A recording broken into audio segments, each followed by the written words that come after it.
एकदंष्ट्राय नमः वक्रतुण्डाय नमः गजवक्त्राय नमः महोदराय नमः लंबोदराय नमः धूम्रवर्णाय नमः विकटाय नमः विघ्ननाशकाय नमः सुमुखाय नमः बुद्धाय नमः विघ्नराजाय नमः गजाननाय नमः भीमाय नमः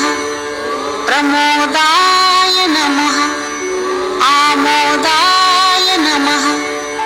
सुरानन्दाय नमः मदोत्कटाय नमः हीरम्बाय नमः शम्बराय नमः शम्भवे नमः लम्बकर्णाय नमः महाबलाय नमः नन्दनाय नमः अलम्पटाय नमः अधीरवे नमः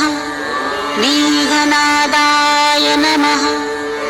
गणञ्जयाय नमः विनायकाय नमः विरूपाक्षाय नमः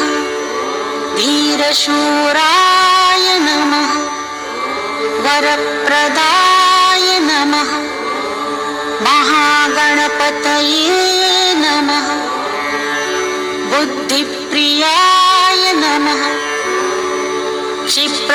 क्षिप्रप्रसादनाय नमः रुद्रप्रियाय नमः